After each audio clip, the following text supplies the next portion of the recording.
bi radi živeli boljše, da bi bili bolj zdravi pa srečni. Ja, začnite se ukvarjati s sabo, ne sosedi. V oddaji Klepet ob kavi vam zaupamo kako. A že snemamo? Ja, dragi gledalci, spoštovane gledalke, vedno se nam nekam mudi. Nikoli se ne znamo pravzaprav zares usesti, umiriti, vedno hitimo, vedno smo v naglici, tudi ko delamo in hitimo na delo, iz dela, domov, šolo, vrtec, vedno se nam to dogaja. Ampak za čim pravzaprav ljudje hitimo? Kaj je tisto, kar želimo ujeti in ali bi se znali ustaviti in kaj bi pravzaprav storili, če bi tisto, kar želimo ujeti, če bi tisto, za čimer tako hitimo, če bi to dejansko ujeli? Bi se ustavili, bi za trenutek postali in se morda zazrli vase, se umirili.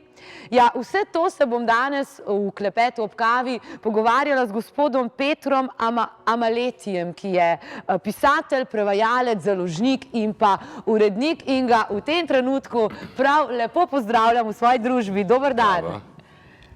Ste kaj hiteli danes? Ne, ker sem šel pol ure prej. A ste šli tako, da ne vidite pri meni, pa ker grem 10 minut kasneje, ker je morda treba še kaj nanesti na obraz, in hitim tam, pa potem v službo, pa potem tako.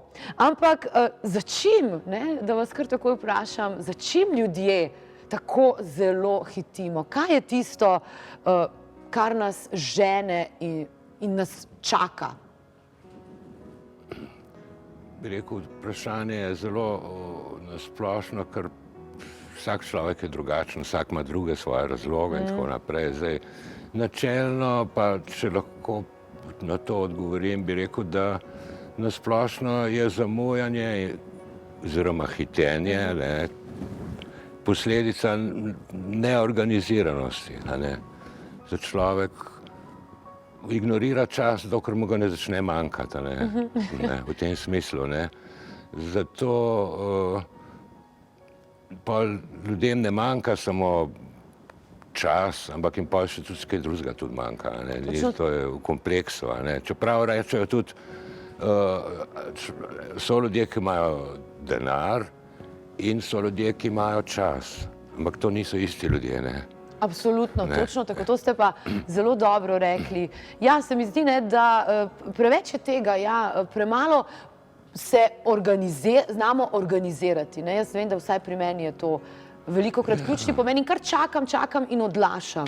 Dejstvo je, da v resnici je tudi čas ena od veščin, ki jih mora človek usvojiti v svojem razvoju, kar je življenje, je ravno upravljanje z lastnim časom. In zdaj jaz sem se to naučil, ker sem pač pred 20 leti prevedel več knjig, ki so ravno govorile o teh stvareh, ameriških avtorjev. In takrat sem pol razumel, da enostavno, tako kot vse pomembno, čas je v resnici najpomembnejša stvar na svetu. Zdaj starejši je človek, manj ima pred sabo časa in bolj mu ta postane dragocen. In v enem trenutku ima sam še tako malo časa, da je tisti dragocenejši od vseh diamantov.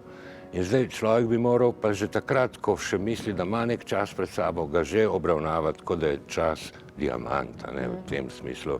Nekaj dragocenega, kar ne moreš potratiti. In zdaj, pol je pa to stvar samoorganiziranosti, Ja, ampak se mi zdi, da je kar popularno reči, nimam časa, ker se mi zdi, da če bi se človek za trenutek ustavil, bi imel občutek, da ga stvari prehitevajo, tudi da ga drugi prehitevajo in ta grabežljivost po nečem ujeti nekaj prvi. No, jaz verjamem, da kadar nekdo reče, da nima časa, to pomeni, da ga nekaj ne zanima, ker za tisto, kar mora, ima človek vselej časa, pa tisto, kar si želi. Tako da to je dostikrat izgovor, konkretno za nekaj, kar človeka povabiš, pridi z mano na sprehod, nimam časa. Pač ima druge stvari za početi. To ne pomeni, da mu manjka časa, samo nima toliko časa, da bi ga še za to namenil. Kar tudi ni nič narobe. Bi rekel, če človek ve, da nima časa, si ga pol mora narediti. Dejstvo je, da niti z denarjem si ga ne moramo kupiti, ampak z pazljivim načrtovanjem in delovanjem je vse mogoče, jaz to garantiram. Ja, kakšno vlogo pa igra pri sreči v življenju veselje, radost, zanimanje za nekaj? To je povezano s časom, ki si ga vzamemo? Ja, bi rekel, za veselje je treba si zmerom vzeti čas, tudi ne pride samo od sebe.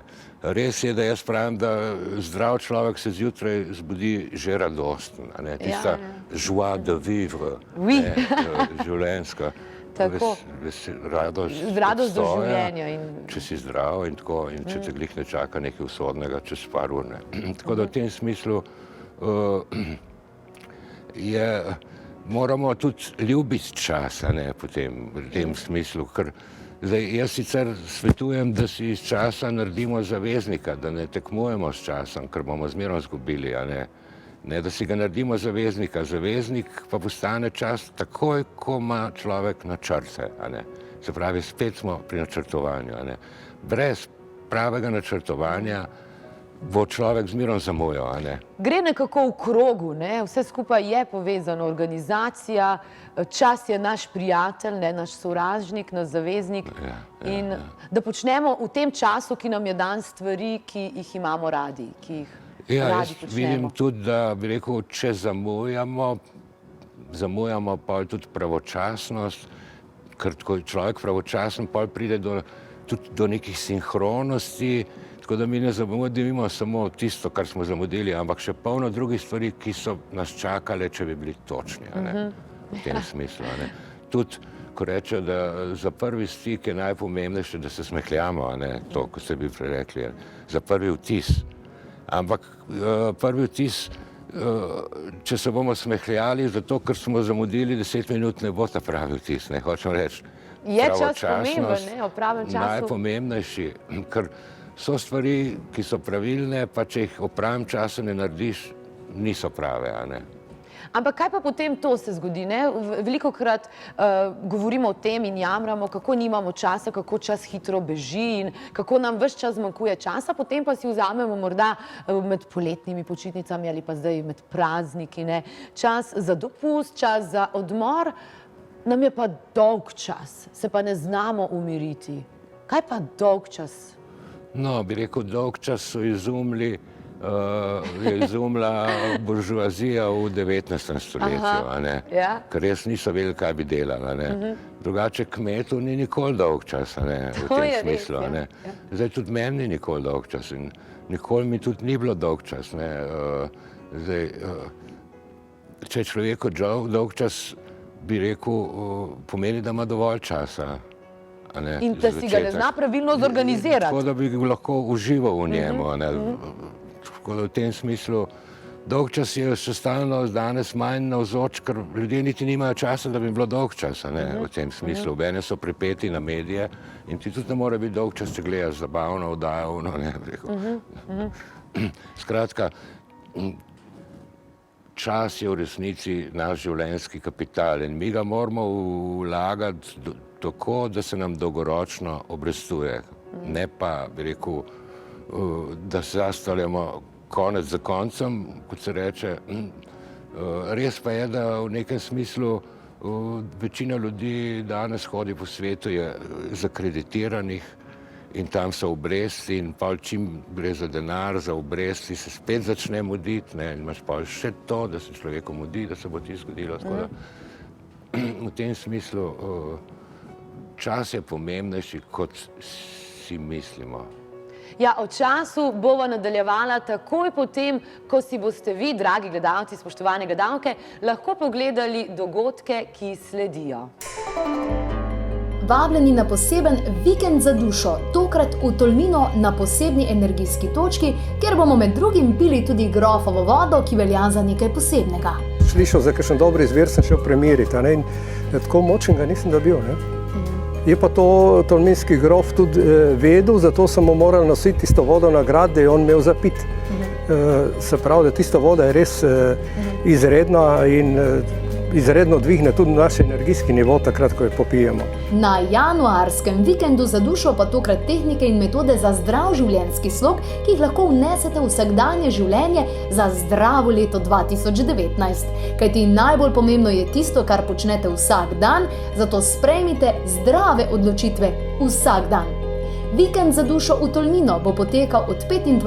do 27. januarja v hotelu Dvorec. Na vikend za dušo pa se morate predhodno prijaviti na 02 6200 230 ali preverite www.klepetobkavi.si. Kaj pa, če bi letos resnično izpolnili novoletno zaobljubo in zares shujšali? No, dober začetek je mesec januar. Konec januarja vas vabimo na tečaj vitkanja, torej zdravega hujšanja, ki tudi dokazuje, da diete niso prava izbira, pač pa menjava življenjskega sloga. Jelena Dimitrijevič bo v nekaj tednih povsem preobrazila vaš način prehranjevanja in zakaj vam do zdaj še vedno ni uspelo, da bi shujšali enkrat za vselej ter začeli živeti drugače. Več tednov poteka tečaj vitkanja, nanj se pa lahko prijavite že danes. 02 6200 230 ali klepetobkavi.si. Tečaj vitkanja za gledalce Klepeta ob kavi. Ja, dragi gledalci, spoštovane gledalke, tole so bili dogodki, ki se jih lahko ta mesec udeležite in pri katerih se boste zagotovo zelo, zelo pozabavali. Midva z mojim gostom, gospodom Petrom, pa se tudi kar zabavava, ni nama dolgčas, ne, lahko rečem. Dobro sva se organizirala, jaz sem bila skoraj da točna, ne, govoriva pa o času, ne. In govorila sva tudi o dolgčasu. Rekli ste, da si ga je v 19. stoletju tam nekje izmislila buržoazija, ker ste tako lepo in dobro rekli in se mi zdi, da to drži, kmetu ni nikoli dolgčas. Je pa res, da me pa zanima, ali je dolgčas res samo slaba stvar, ali je morda kdaj dobro, da je človeku dolgčas? No, na vzhodu velja, da človek, ko ne ve, kaj bi delal, ko res nima kaj za početi, kar pomeni, da ko mu je dolgčas, da gre meditirati. Ker zdaj dolgčas pomeni, da imamo nek višek nekega časa in potem ta višek, če mi meditiramo v tem času, pač vložimo ta čas spet vase in ga v bistvu multipliciramo. Tako da v tem smislu ima tudi dolgčas neko pozitivno konotacijo. Ja, in tudi uporabno vrednost. Čeprav se pravim, dolg čas je dolgočasen. Zdaj, dolgi čas, jaz se spomnim, jaz sem dolgo, ker čas subjektivno zaznavamo, Če se nam mudi, leti, če nekaj čakamo, kar se veselimo, se vleče. Jaz vam povem, jaz ne bom pozabil, ko sem v osnovni šoli, v nizkih razredih, sem imel tako žepno uro in zadnjo uro v dnevu, zadnjih 10 minut sem gledal kazalec, ki se je premikal. Takrat mi je bilo dolgčas, pa dolgo in tako počasi je šlo. Tega se tudi jaz spomnim. Še posebej se mi zdi, da kot otroci dejansko doživljamo to relativno sčasa. Kako se lahko 10 minut vleče in kako lahko nekaj, kar je lepo in luštno, hitro mine. Tudi ko smo odrasli. Ampak se mi zdi, da kot otrok resnično še bolj doživljaš vse to. Seveda, ker otrok živi v sedanjosti in potem, ko začne hoditi v šolo, se šele nauči, bi rekel, bivati tudi v času, kot takem. On živi v sedanjosti in dejansko je tudi to edini pravi način življenja, da smo tukaj in zdaj, ker to je edino, kar obstaja v tem smislu. Kako pomembno pa je, da človek zna vseeno čas kvalitetno preživljati tudi sam sabo, da ni obkrožen še z nekimi zunanjimi dejavniki oziroma v družbi, ampak da zna človek živeti v času, v katerem je tudi sam. Ja, večina ljudi, bi rekel, sama sploh ne zna biti, ali pa tudi tišini, če že so sami, pa vsaj da nimajo tišine. To je res. Ljudje smo različni, imamo različne potrebe in zdaj problem osamelosti ne, je po drugi strani najhujši problem osamelosti starih ljudi. Zdaj vi govorite o mladih ljudeh, ki bi se pa morali za trenutek malo samiti ven iz tistega sveta, vrtinca, življenja, mladosti, ko gre vse tako, ne, in pa malo dobiti neko distanco, ne, da se ustavimo, pa nek samo premislek, samo refleksija, da dobimo distanco do samega sebe, to šele, ko se ustavimo, ne, ko mirujemo in premišljujemo, ne, o stvareh. To sigurno je to koristno, da čas vlagamo tudi v premišljevanje o času, pa o tem, kako ga mi lahko čas izkoristimo, ne, če ga ne tratimo. Ne. In zdaj to je pa kaj pa je potrata časa, veste. Večina ljudi zamuja zato, ker je včeraj potratila čas za nekoristne stvari in je šla prepozno spat. In je to začaran krog in je treba enkrat presekati in je treba, ne, ker recimo televizija govorijo, to je zlo današnjega časa. Je zlo, če ga gledaš 3-4 ure, pa jo imaš cel dan odprto, je zlo. Točno tako. Če pa gledaš tisto, kar te zanima, je pa to način informacije, da je človek na tekočem. Ni to noben in vsemi stvarmi je to. Tako da v tem smislu je treba enostavno oceniti, zakaj človek porabi čas in ko vidi, zakaj ga porabi, pa zakaj bi ga moral, no, lahko pa začnemo upravljati s svojim časom.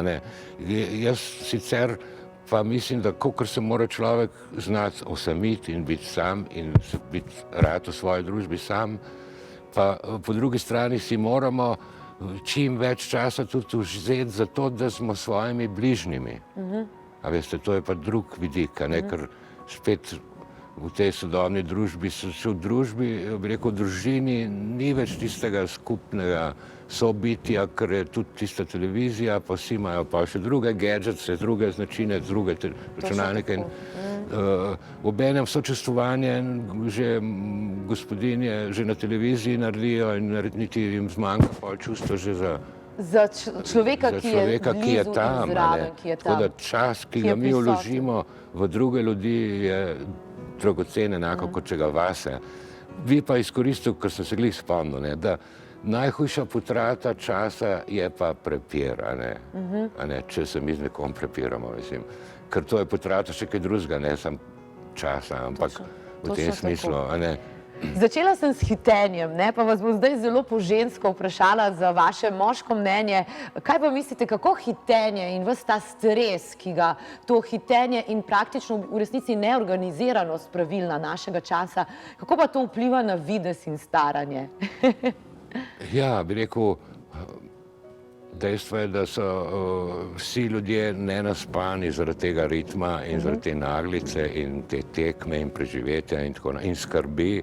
Ne, in to, bi rekel, pomanjkanje spanca je najkrajša pot k uničevanju lastnega življenjske energije, kapitala energetskega. Ne. Recimo Japonci imajo pregovor, v katerem rečejo, kdor je eno celo noč prebedel, bo moral 100 dni hoditi zdaj lepo zvečer spati, da bo spet po 100 dneh spanja se opomogel in bo na isti stopni energetski, kot je bil takrat. Tako da to pomanjkanje spanca, prikrajševanje spanca, to je najhujše, kar si človek lahko naredi, veste, ne. In je pol tudi povezano. Ljudje, ki niso dovolj naspani, jim skozi manjka čas že zato, da bi se naspala, ne. Ja. Torej, tudi pomembno je, da dobro spimo, da si dobro organiziramo svoj čas, da smo prisotni zdaj in točno v tem trenutku. In da začnemo hoditi prej v posteljo, veste, to da je smo to, potem, Da pol zjutraj prej vstanemo in bomo se nam zjutraj več mudilo, ker če se nam začne zjutraj muditi, se nam bo cel dan mudilo. Tako in smo pod stresom že od samega to je adrenalinski stres. Gospod Peter, najlepša hvala vam za obisk v naši oddaji. Dragi gledalci, spoštovane gledalke, vam pa, tako kot je rekel moj gost, gospod Peter, zgodaj iti spat, zjutraj zgodaj vstati, zato da, se pravi, čez dan ne živimo pod stresom, da se nam ves čas ne mudi in da si lahko dobro organiziramo čas. Tudi vi si dobro organizirajte čas in bodite lepo še naprej.